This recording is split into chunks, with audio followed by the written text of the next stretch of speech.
DD किसान, बदलते भारत की शान।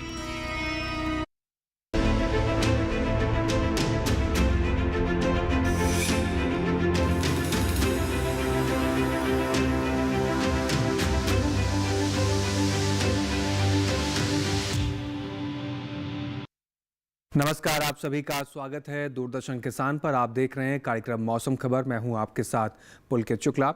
मौसम खबर के इस कार्यक्रम में हम आपको बताएंगे देश भर के तमाम राज्यों में बदलते हुए मौसम का हाल क्या है, वायु गुणवत्ता कैसी है, पर्यटन स्थलों पर कैसा है मौसम और खेती किसानी से जुड़ी कुछ महत्वपूर्ण बातें। लेकिन शुरुआत हमेशा की तरह बड़ी खबरों के साथ। मौसम के लिहाज से 5 बड़ी खबरें आपको हम बताते हैं। तो शुरुआत करते हैं सबसे पहले छत्तीसगढ़ से, जहाँ पर कुछ जगह भारी बारिश का अलर्ट जारी किया गया है। छत्तीसगढ़ के मौसम के लिहाज से बड़ी खबर। बात वहीं कर रहे हैं विदर्भ की, जहां पर जगह जगह भारी बरसात की संभावना बताई गई है। यहां पर भी बरसात को लेकर संकेत जारी किए गए हैं। बड़ी खबर मौसम के लिहाज से। उड़ीसा की बात करें, बहुत भारी बारिश का रेड अलर्ट जारी किया गया। तो उड़ीसा के कई हिस्सों में बरसात को लेकर अलर्ट जारी किया गया है। मध्य प्रदेश की बात करते हैं, कुछ जगह मूसलाधार बरसात के आसार हैं, तो यहां पर भी बरसात को लेकर संकेत जारी किए गए। बड़ी खबर मौसम के लिहाज से। कर्नाटक की बात करें, कुछ हिस्सों में तेज हवाएं चलने का अनुमान है। कर्नाटक के भी हिस्सों में काफी तेज हवाएं चलने के संकेत जारी किए गए हैं। तो मौसम के लिहाज से आज की 5 बड़ी खबरें हुई। आगे बढ़ते हैं मौसम खबर में और अब बात करते हैं मौसम अलर्ट की, यानी बदलते हुए मौसम के साथ किस राज्य में क्या अलर्ट जारी किया गया है। आइए जान लेते हैं अपने एआई एंकर भूमि के जरिए।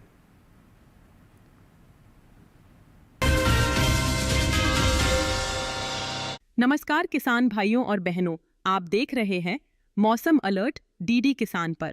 मैं हूं आपकी एआई एंकर भूमि। आज हम आपको देश भर में होने वाली मौसम की स्थिति की ताजा जानकारी देने जा रहे हैं। उन क्षेत्रों की जानकारी लेते हैं जहां चेतावनी जारी की गई है। ओडिशा में कहीं कहीं बेहद भारी से भारी बारिश के साथ गरज और चमक के साथ तेज हवाएं चल सकती हैं। तटीय कर्नाटक में कहीं कहीं बेहद भारी से भारी बारिश की संभावना है। अब उन क्षेत्रों की जानकारी लेते हैं जहां सतर्क रहें। गांगेय पश्चिम बंगाल, मध्य महाराष्ट्र और कोंकण गोवा में कहीं कहीं बेहद भारी बारिश हो सकती है। वहीं छत्तीसगढ़, विदर्भ, मध्य प्रदेश, तटीय आंध्र प्रदेश, तेलंगाना और दक्षिणी आंतरिक कर्नाटक में कहीं कहीं बेहद भारी बारिश के साथ साथ गरज और चमक के साथ तेज हवाएं भी चलने की संभावना है। अब उन क्षेत्रों की जानकारी लेते हैं जहां नजर बनाए रखें। राजस्थान और गुजरात में गरज और चमक के साथ तेज हवाएं चल सकती हैं। केरल, उत्तराखंड, पूर्वी उत्तर प्रदेश, बिहार, झारखंड, उप हिमालयी, पश्चिम बंगाल, सिक्किम, असम, मेघालय, अरुणाचल प्रदेश, नागालैंड, मणिपुर, मिजोरम, त्रिपुरा, उत्तर आंतरिक कर्नाटक और तमिलनाडु पुडुचेरी में कहीं कहीं भारी बारिश के साथ गरज और चमक के साथ तेज हवाएं चल सकती हैं। इसके अलावा जम्मू कश्मीर, लद्दाख, पश्चिमी उत्तर प्रदेश, अंडमान निकोबार द्वीप समूह और मराठवाड़ा में गरज और चमक के साथ तेज हवाएं चलने की संभावना है। यह थी मौसम की ताज़ा जानकारी। कृपया सुरक्षित रहें। धन्यवाद। तो अपने क्षेत्र में बदलते हुए मौसम पर नज़र बना के रखें, सावधान रहें, सुरक्षित रहें। आगे बढ़ते हैं मौसम खबर में और अब बात करते हैं देश के तमाम राज्यों में बरसात को लेकर क्या संकेत हैं, यानी आने वाले 24 से 48 घंटों के भीतर कहाँ ज़्यादा बरसात होगी, कहाँ मध्यम बरसात होगी और कहाँ पर बरसात के कोई संकेत नहीं है। ये हम जानेंगे मौसम पूर्वानुमान के जरिए। मेरे पीछे भारत का नक्शा देख रहे हैं आप, अलग अलग राज्यों को अलग अलग रंगों से दर्शाया गया। जान लेते हैं क्या कुछ संकेत जारी किए गए हैं। सबसे पहले बात करते हैं लद्दाख, लेह, जम्मू कश्मीर, श्रीनगर, गिलगित की, जहाँ पर कहीं कहीं बरसात के संकेत हैं। हिमाचल प्रदेश, पंजाब, चंडीगढ़, हरियाणा की बात करें, यहाँ पर भी कहीं कहीं बरसात के संकेत हैं। पश्चिमी उत्तर प्रदेश की बात करें, यहाँ पर भी कहीं कहीं बरसात के संकेत हैं। लेकिन उत्तराखंड की बात करें, कई जगह बरसात है। पूर्वी उत्तर प्रदेश की बात करें तो यहाँ पर भी कई जगह बरसात के संकेत बताए गए हैं। आने वाले 24 से 48 घंटों के भीतर इन तमाम जगहों पर बरसात कुछ इस प्रकार से देखने को मिलेगी। बात करें पूर्वोत्तर हिस्सों के, जिसमें अरुणाचल प्रदेश, असम, नागालैंड, मणिपुर, मिजोरम, त्रिपुरा, मेघालय की बात करें, कई जगह बरसात के संकेत बताए गए हैं। उप हिमालय, पश्चिम बंगाल, सिक्किम, गांगे पश्चिम बंगाल, झारखंड, उड़ीसा की बात करें, यहाँ पर अधिकतर जगह बरसात के संकेत हैं आने वाले 24 से 48 घंटों के भीतर। बिहार की बात करें, बिहार में भी कई जगह बरसात के संकेत हैं आने वाले 24 से 48 घंटों के भीतर के लिहाज से। दक्षिण भारत की बात कर लेते हैं। बात करें तटीय आंध्र प्रदेश, भीतरी उत्तर कर्नाटक, भीतरी दक्षिण कर्नाटक की, या फिर बात करें अंडमान निकोबार की, यहाँ पर कई जगह बरसात के संकेत हैं आने वाले 24 से 48 घंटों के लिहाज से। बात करें तमिलनाडु की, रायलसीमा, पुडुचेरी, यहाँ पर कहीं कहीं बरसात है। बात कर लेते हैं तेलंगाना, केरल, तटीय कर्नाटक की, तो यहाँ पर अधिकतर जगह बरसात के संकेत हैं आने वाले 24 से 48 घंटों के लिहाज से। बरसात दक्षिण भारत के तमाम हिस्सों में कुछ इस प्रकार से आपको देखने को मिल सकती है। इसके साथ ही बात करते हैं मैदानी भाग की, जिसमें सबसे पहले नजर डालते हैं छत्तीसगढ़, विदर्भ, पूर्वी मध्य प्रदेश, पश्चिमी मध्य प्रदेश की, तो यहाँ पर अधिकतर जगह बरसात के संकेत हैं आने वाले 24 से 48 घंटों के लिहाज से। बात करें मराठवाड़ा, मध्य महाराष्ट्र, गुजरात, कई जगह बरसात के संकेत हैं। वहीं कोंकण गोवा की बात कर लेते हैं तो यहाँ पर भी अधिकतर जगह बरसात के संकेत जारी किए गए हैं। सौराष्ट्र, कच्छ, पूर्वी राजस्थान, पश्चिमी राजस्थान की बात करें तो यहाँ पर कहीं कहीं बरसात के संकेत हैं आने वाले 24 से 48 घंटों के लिहाज से। मराठवाड़ा, मध्य महाराष्ट्र, गुजरात की बात करें तो यहाँ पर कई जगह बरसात के संकेत बताए गए हैं। बात करते हैं मौसम की चाल की। पिछले 24 घंटे में मौसम कैसा दर्ज किया गया है। लद्दाख, लेह, जम्मू कश्मीर, श्रीनगर की बात करें तो यहाँ पर भी पिछले 24 घंटे के लिहाज से कई जगह पर बरसात दर्ज की गई है। हिमाचल प्रदेश, पंजाब, चंडीगढ़, हरियाणा की बात करें कई जगह बरसात दर्ज की गई है। उत्तराखंड, पश्चिमी उत्तर प्रदेश, पूर्वी उत्तर प्रदेश की बात करें कई स्थानों पर बरसात दर्ज की गई है। पूर्वी राजस्थान, पश्चिमी राजस्थान की बात करें या फिर हरियाणा, दिल्ली की बात करें तो यहाँ पर भी पिछले 24 घंटे के लिहाज से कई क्षेत्रों में बरसात दर्ज की गई। पूर्वोत्तर हिस्सों की बात कर लेते हैं। अरुणाचल प्रदेश, असम, मेघालय कई अधिकतर जगहों पर बरसात दर्ज की गई है। नागालैंड, मणिपुर, मिजोरम, त्रिपुरा में भी अधिकतर जगह बरसात दर्ज की गई है। उप हिमालय, पश्चिम बंगाल, सिक्किम, बिहार में अधिकतर जगह बरसात दर्ज की गई है। गांगे, पश्चिम बंगाल, झारखंड, उड़ीसा की बात करते हैं तो अधिकतर जगह यहाँ पर भी कई हिस्सों के अंदर बरसात दर्ज की गई है। तो पूर्वोत्तर के भी तमाम हिस्सों में बरसात का देखने को मिली है। दक्षिण भारत की बात कर लेते हैं। लक्षद्वीप, अंडमान निकोबार में अधिकतर जगह बरसात दर्ज की गई है पिछले 24 घंटे के लिहाज से। तेलंगाना, तटीय आंध्र प्रदेश में भी कई हिस्सों में बरसात दर्ज की गई। भीतरी उत्तर कर्नाटक, रायलसीमा, भीतरी दक्षिण कर्नाटक, तमिलनाडु, पुडुचेरी, केरल और तटीय कर्नाटक की बात करें तो दक्षिण भारत के इन तमाम हिस्सों में आप देख रहे हैं कई जगहों पर पिछले 24 घंटे के लिहाज से बरसात दर्ज की गई है। मैदानी भाग की बात करें तो छत्तीसगढ़, पूर्वी मध्य प्रदेश, पश्चिमी मध्य प्रदेश के कई हिस्सों में बरसात देखने को मिली है पिछले 24 घंटे के लिहाज से। मराठवाड़ा, मध्य महाराष्ट्र के भी कई हिस्सों में बरसात दर्ज की गई है। कोंकण, गोवा, दमन और दीव, गुजरात, सौराष्ट्र और कच्छ की बात करें तो आप देखेंगे मैदानी भाग के भी इन तमाम हिस्सों के अंदर पिछले 24 घंटे के लिहाज से कई जगह पर बरसात दर्ज की गई है। तो पिछले 24 घंटे के भीतर भारत के तमाम हिस्सों में बरसात को लेकर कुछ इस प्रकार से माहौल देखने को मिला। इसके साथ ही मौसम जुड़ी कुछ और महत्वपूर्ण जानकारी आप तक पहुंचाएंगे, लेकिन फिलहाल यहाँ वक्त हो गया एक छोटे से ब्रेक का। आप बने रहें, देखते रहें मौसम खबर।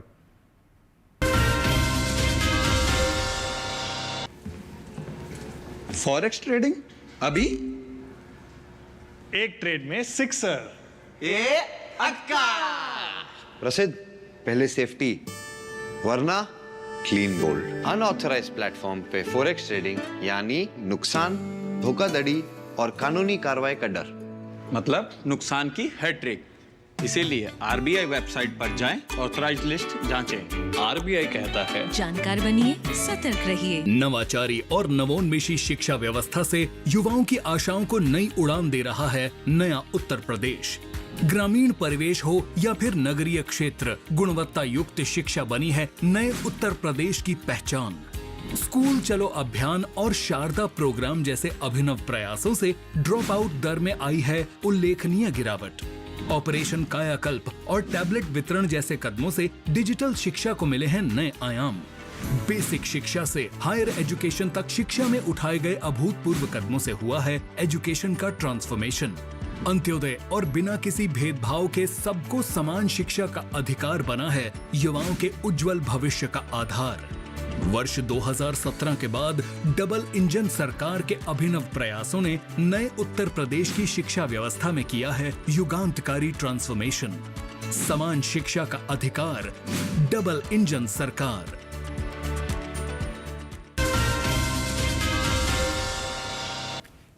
ब्रेक के बाद एक बार फिर से आप सभी का स्वागत। आप देख रहे हैं मौसम खबर। आगे बढ़ते हैं मौसम खबर में और आपको बताते हैं देश के तमाम राज्यों में बदलते हुए मौसम के साथ तापमान पर कितना असर पड़ रहा है, कहां पर अधिकतम तापमान की स्थिति कैसी रही और कहां पर न्यूनतम तापमान में क्या बदलाव देखने को मिला है। ये जानकारी हम लेंगे आपको तापमान के हाल के इस सेगमेंट के जरिए। तो शुरुआत करते हैं, सबसे पहले बात करेंगे अधिकतम तापमान की स्थिति कैसी रही। हिमाचल प्रदेश और पूर्वी उत्तर प्रदेश की बात करें तो अधिकतम तापमान यहाँ पर 5 डिग्री सेल्सियस सामान्य से ज़्यादा की स्थिति में अधिकतम तापमान की स्थिति दर्ज की गई है। इसके साथ ही बात कर लेते हैं बिहार और झारखंड, साथ ही साथ उड़ीसा, छत्तीसगढ़ और बात करें अगर हम पूर्वी मध्य प्रदेश की तो यहाँ पर आप देख रहे हैं अधिकतम तापमान की जो स्थिति रही वो 3 से 5 डिग्री सेल्सियस सामान्य से ज़्यादा की स्थिति में दर्ज की गई है।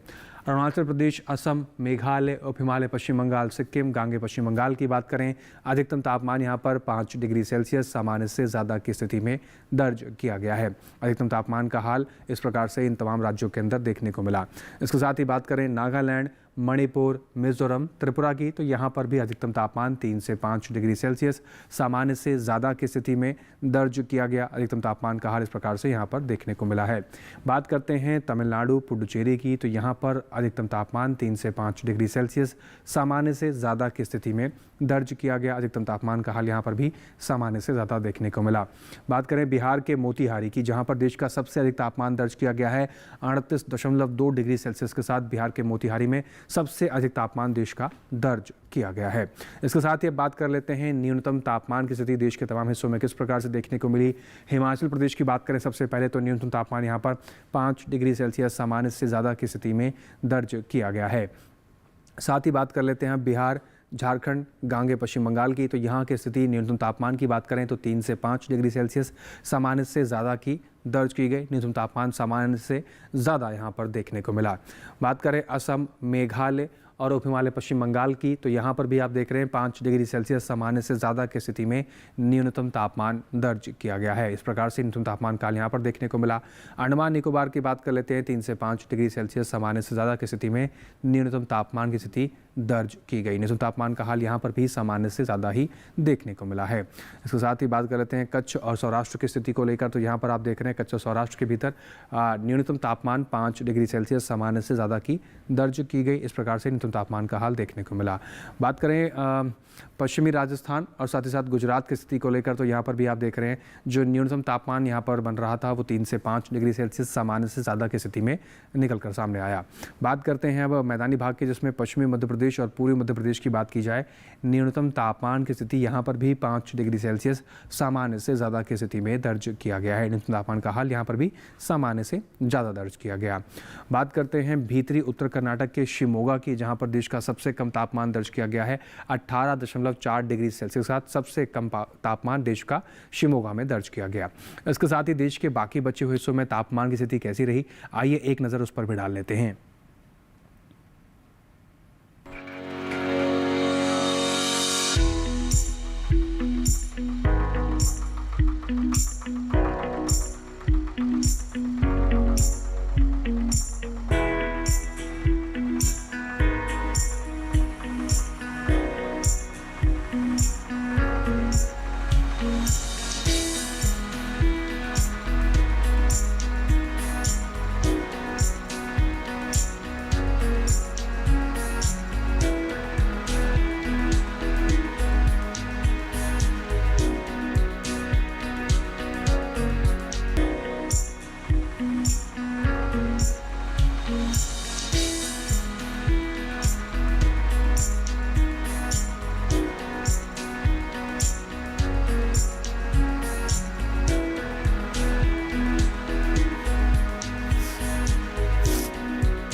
तो यहाँ पर आपने जाना देश के तमाम हिस्सों में तापमान की स्थिति इस समय क्या कुछ देखने को मिल रही है।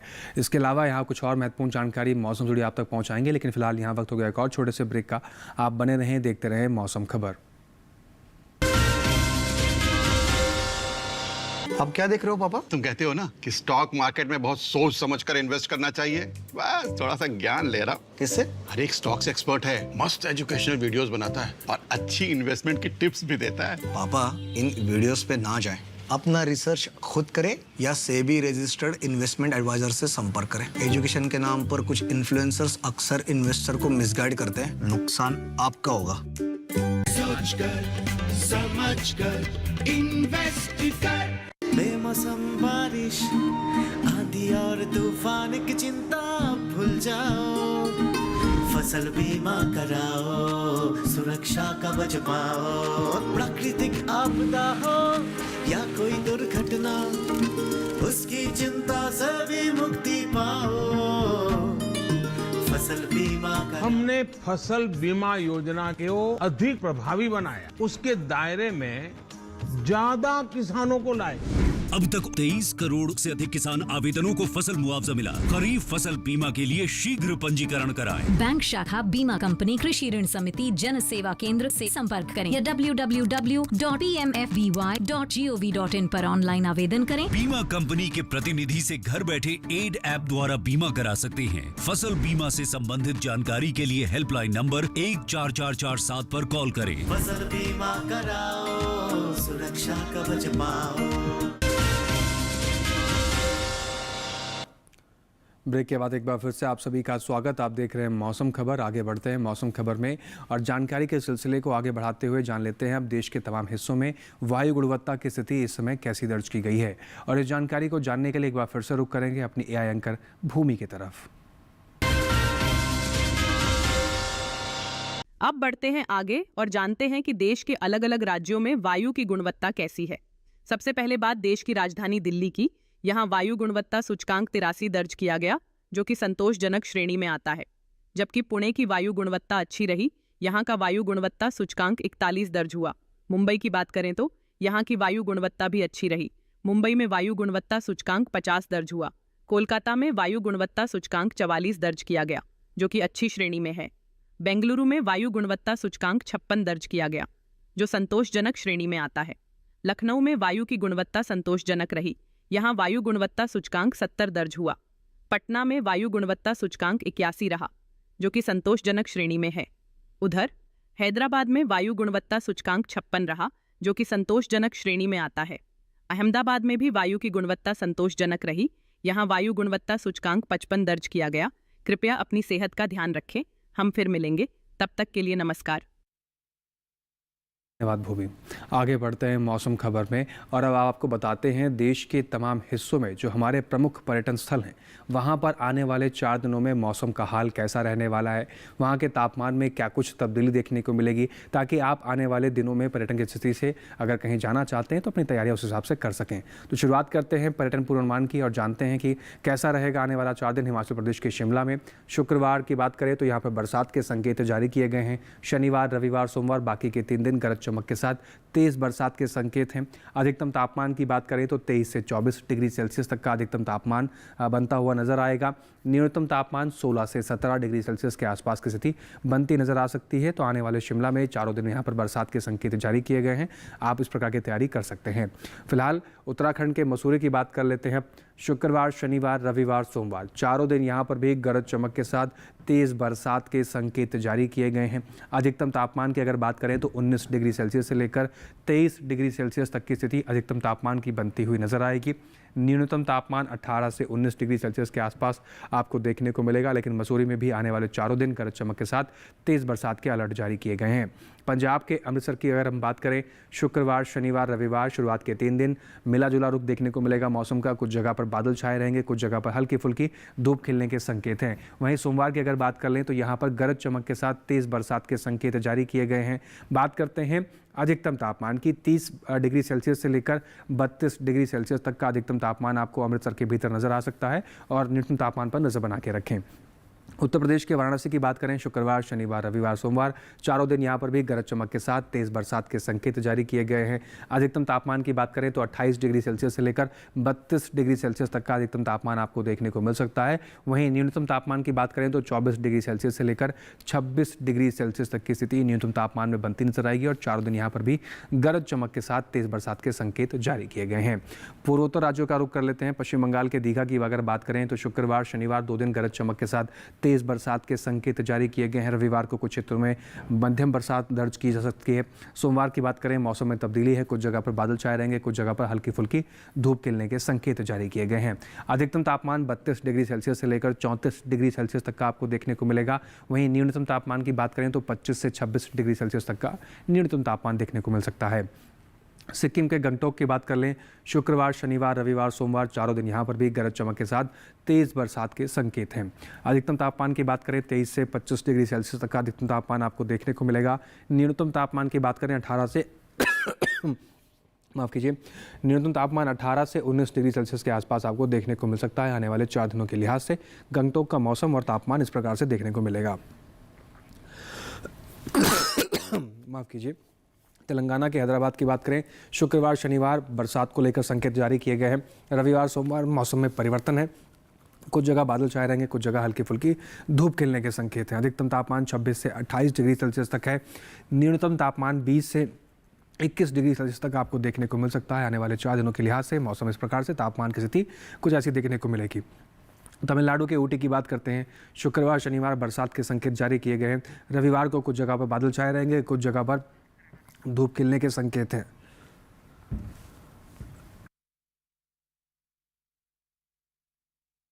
बात करें रविवार की, तो यहाँ पर आप देख रहे हैं कुछ जगह पर बादल छाए रहेंगे, कुछ जगह पर हल्की फुल्की धूप खिलने के संकेत हैं। सोमवार की बात करें तो बरसात को यहाँ पर संकेत जारी किए गए हैं।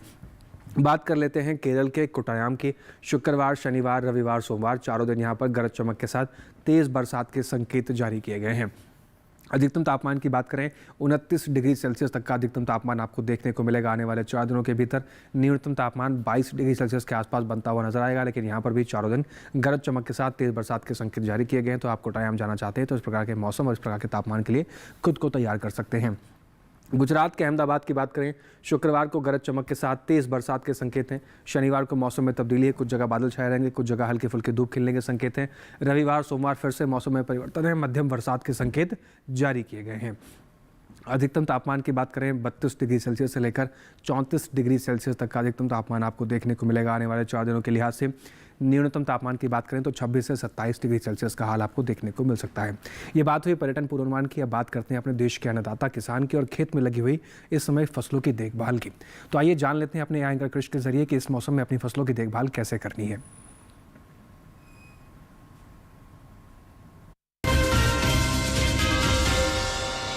नमस्कार, आप देख रहे हैं डीडी किसान। मैं हूं एआई कृषि और आज हम भारत के विभिन्न राज्यों में होने वाली खेती किसानी से संबंधित सलाहों के बारे में पूरी जानकारी देंगे। अरुणाचल प्रदेश में झूम धान में दाने बनने के समय पानी के प्रवाह को रोकने का काम करें। इसके लिए ढलानों पर छोटे अवरोधों का निर्माण करें। मिट्टी के कटाव को रोकने के लिए पुआल या सूखी पत्तियों से मल्चिंग करें। निचले इलाकों में धान और रागी की बुवाई या रोपाई टाल दें।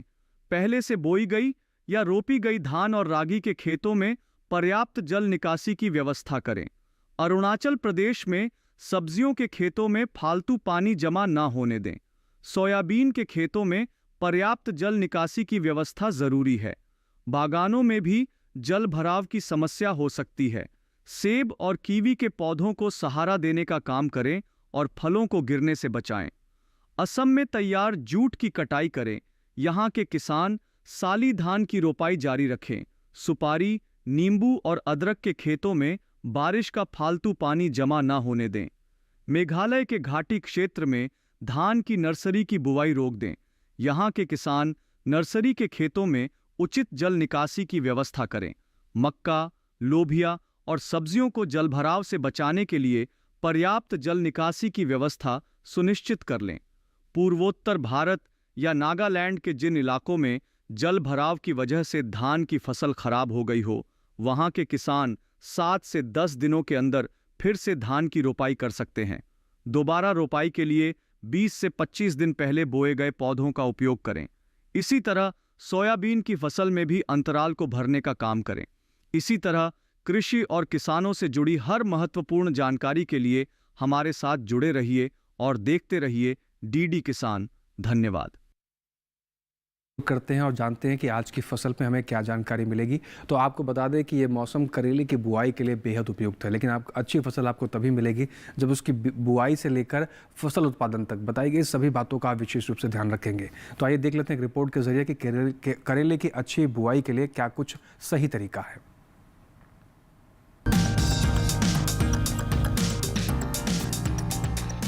ये समय करेले की बुआई के लिए काफी बेहतर है। करेले की बुआई के लिए 1 हेक्टेयर के लिए 5 से 6 किलो बीज पर्याप्त है। बुआई करते समय ध्यान रखें कि पंक्ति से पंक्ति की दूरी 120 सेंटीमीटर और पौध से पौध की दूरी 60 सेंटीमीटर रखें। किसान करेले की कई किस्मों की बुआई कर सकते हैं, जैसे पूसा विशेष करेले की इस किस्म की बुआई उत्तरी भारत के मैदानी क्षेत्रों, खासकर हरियाणा और दिल्ली में की जा सकती है। इस किस्म की 1 हेक्टेयर में 150 क्विंटल तक पैदावार ले सकते हैं। इसका फल मोटा, मध्यम लंबाई वाला और चमकदार व हरा होता है। इसके अलावा पूसा औषधि सिलेक्शन 1 किस्म भी लगाई जा सकती है। ये किस्म राजस्थान, गुजरात, हरियाणा और दिल्ली में लगाने के लिए उपयुक्त है। 1 हेक्टेयर में 198 क्विंटल पैदावार ली जा सकती है। इसका फल हल्के हरे रंग का और मध्यम लंबाई वाला होता है। किसान करेले की पूसा हाइब्रिड 1 की बुआई भी कर सकते हैं। उत्तरी भारत के मैदानी इलाकों में इसकी बुआई की जा सकती है। 1 हेक्टेयर में 200 क्विंटल तक की पैदावार ली जा सकती है। इसका फल मध्यम लंबाई और मध्यम मोटाई वाला होता है। इनके अलावा किसान पूसा हाइब्रिड 2 की भी बुआई कर सकते हैं। 1 हेक्टेयर में 180 क्विंटल तक फसल ली जा सकती है। इसका फल गहरा हरा, मध्यम लंबाई और मध्यम मोटाई वाला होता है। अगर सिंचाई की बात करें तो करेली की फसल में गर्मी के मौसम में 5 से 6 दिनों के अंतराल पर सिंचाई करें। फसल में खरपतवार नियंत्रण के लिए समय समय पर निराई गुड़ाई करें। करेली की फसल में फल मक्खी के हमले की आशंका बनी रहती है। ऐसे में उचित दवा का छिड़काव विशेषज्ञों की सलाह से कीट प्रभावित जगह पर ही करें।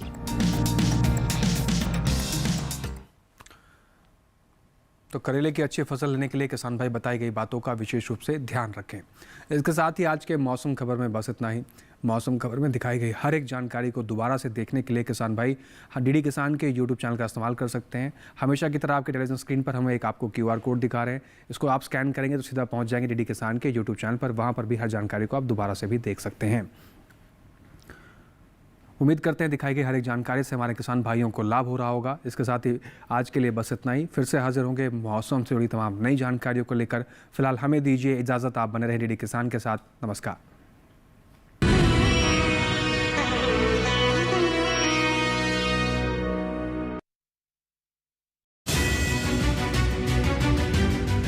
वो लहसुन जो पिछले 2 साल से लगातार सफेद सोना बना रहा। हमारे को मोदी जी की थीम बहुत बढ़िया लगती है, अपना उगाओ अपना खाओ। इस साल किसानों को लहसुन के दाम नहीं मिलने वाले हैं क्या? हमारे किसान भाइयों को मैं सुझाव देना चाहूँगा, गुड एग्रीकल्चर प्रैक्टिस पर खेती करने के क्या क्या अच्छा तरीके हो सकते हैं उसको अपनाया जाए। अपने आप को इतना सक्षम करो कि हम विदेशों को सप्लाई दें। आने वाले दिन में जो बारिश मानसून की हो रही है, सफिशिएंट बारिश से हमारे किसान भाइयों को लाभ मिलेगा।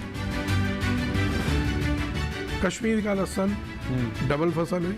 कश्मीर के लहसुन के किसानों को खूब संतुष्ट है। देखिए अपना कमोडिटी एक्सपर्ट हमारे खास मेहमानों के साथ इस शुक्रवार रात 9 बजे सिर्फ दूरदर्शन किसान पर।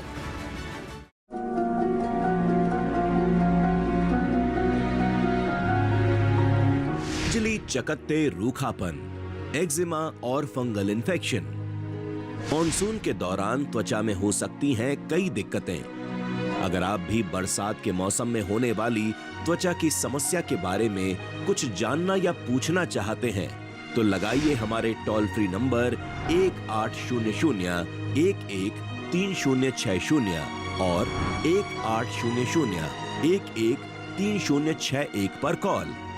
बरसात में त्वचा की समस्याएं और समाधान।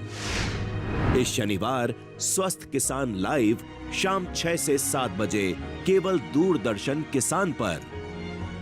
देश का कृषि यूएवी क्षेत्र तेजी से विकसित हो रहा है और इसमें ड्रोन की भूमिका लगातार बढ़ती जा रही है।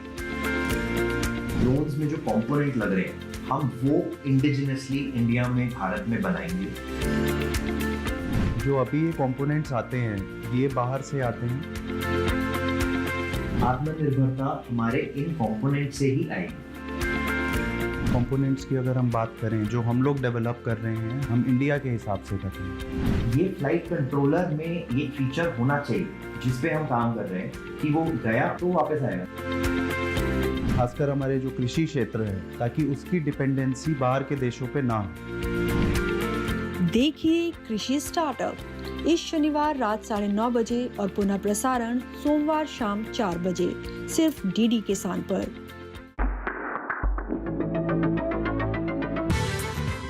कोविड महामारी काल और किशोरावस्था जल्दी आने के बीच क्या कोई संबंध है?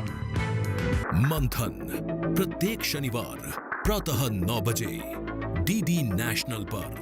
देसी रसोई से देश की रसोई से कुछ ऐसा बनाना है, दुनिया को दिखाना है। देसी अपना स्वैग है, देसी अपना स्वाद है, देसीपन का झोंक है, देसी अपना राग है। देखिए देसी रसोई से सोमवार से शुक्रवार शाम 5:30 बजे डीडी नेशनल पर।